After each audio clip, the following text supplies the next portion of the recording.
Deputado, eu conversei agora há pouco com a deputada Dandara, que é do PT, também de Minas Gerais. Ela disse que na reunião que eles tiveram com o presidente Lula, ontem à noite no jantar, Lula disse que não é para ser estilo paz e amor com os considerados extremistas. Qual que deve ser a relação entre base do Lula e oposição aqui no Congresso Nacional? É engraçado, né? Ele prega pacificação e fala que não tem que ter... Qual que foi a palavra que ele usou? Não tem que ter moderação, né, com os extremistas, né? Para ele todo mundo é extremista, né? Todo mundo que discorda do PT se torna um extremista ou divulgador de fake news, né? Eles não suportam a verdade.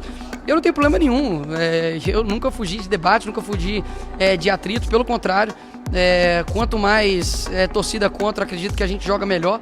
E até mesmo porque a verdade ela prevalece sempre. No caso, por exemplo, aí do vídeo do Pix, que ultrapassou as barreiras aí de estado, de nação, de 325 milhões de visualizações, mostrou bem claro que as pessoas estão insatisfeitas. Um dia depois, né, 16 de janeiro, mostrou uma queda gigantesca da aprovação do Lula, porque as pessoas estão atentas, as pessoas não estão mais caindo nessa enganação que é prometer picanha e nunca entregar, que é prometer isenção de imposto de renda e também nunca entregar, falar que vai ter sigilo e depois não vai ter.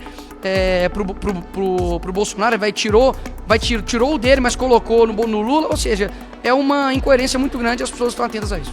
Seja bem-vindo ao canal Rico no Futuro, aqui a gente mostra a verdade. Vamos assistir o vídeo agora. Se você gostar do conteúdo, não esqueça de se inscrever no canal. Acredita que vão conseguir levar adiante o projeto da anistia para aqueles do 8 de janeiro ou não? Como é que vai ser isso? Olha, eu espero que sim, tem que ter clima aqui na casa para isso, não dá somente para pautar e perder.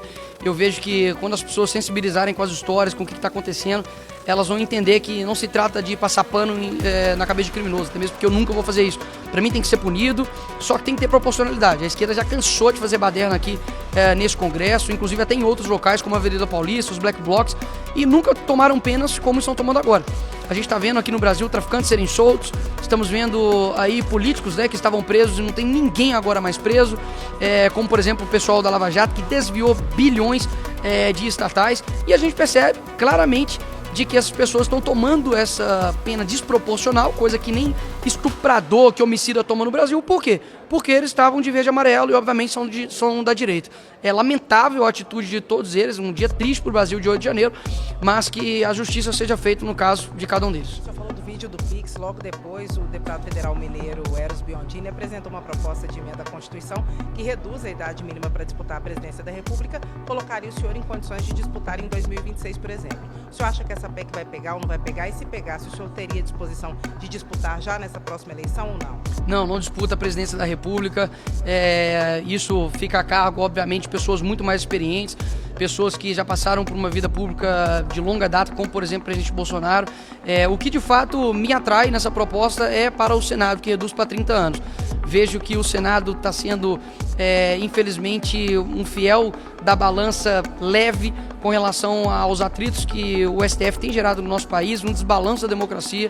O ministro Alexandre de Moraes tem cometido crimes, não somente reconhecidos nacionalmente, mas internacionalmente.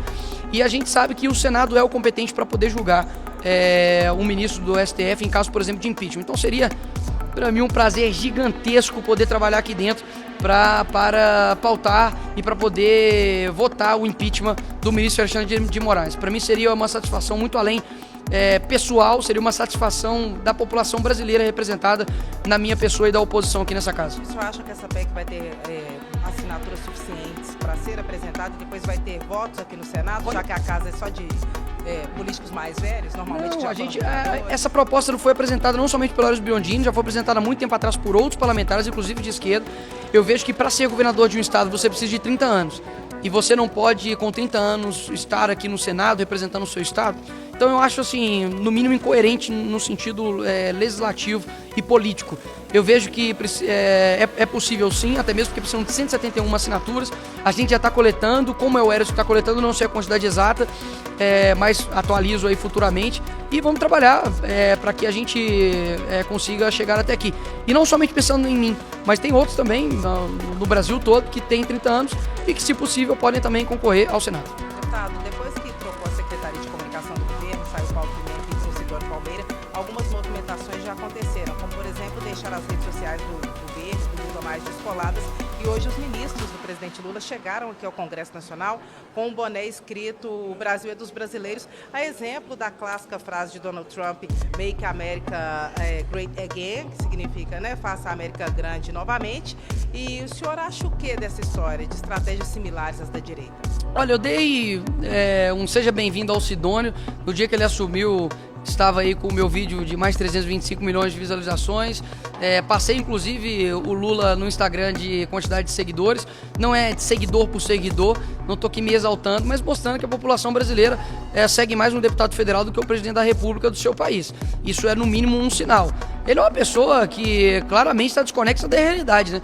Fazer um boné com a mesma característica de identidade visual do Donald Trump para poder defender a esquerda, o Sidônio é meu parceiro agora, eu quero que ele continue. Não demitam o Sidônio, ele tem que continuar no governo Lula, juntamente com a Janja. A Janja é a nossa camisa 10, ele é o nosso capitão camisa 9.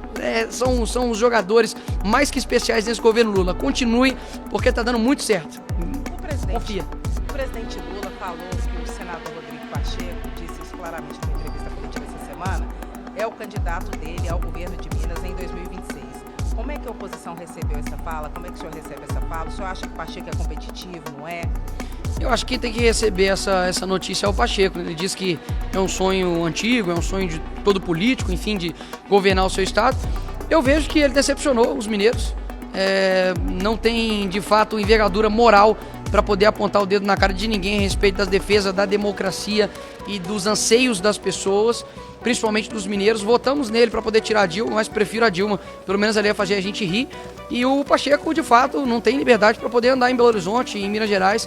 Vejo que, sim, ele é um cara extremamente competente em termos técnicos, de direito.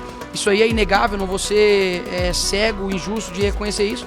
Porém, a política não é feita somente de tecnicidade, mas é feita de diversas outras virtudes que eu acho que carecem nele. O que você acha que vai ser prioritário o projeto que vai gerar polêmica nesse primeiro semestre? O Lula deve enviar a isenção para trabalhadores que ganham até 5 salários mínimos, aumentando a faixa de isenção do imposto de renda.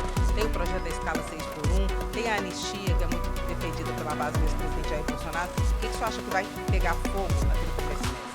Olha, existem algumas pautas, essas você citou, são as principais, eu acredito, né? A questão da escala 6x1, a questão da anistia, a questão da isenção, quem ganha até 5 salários mínimos, enfim. São pautas que eu acredito que a gente tem que pensar aí no Brasil, não tem que pensar o que vai ser bom para os deputados, o que vai ser bom para essa casa, não. A gente tem que pensar no que é bom para o Brasil e, infelizmente, a palavra que eu menos escuto aqui nessa casa aqui é Brasil.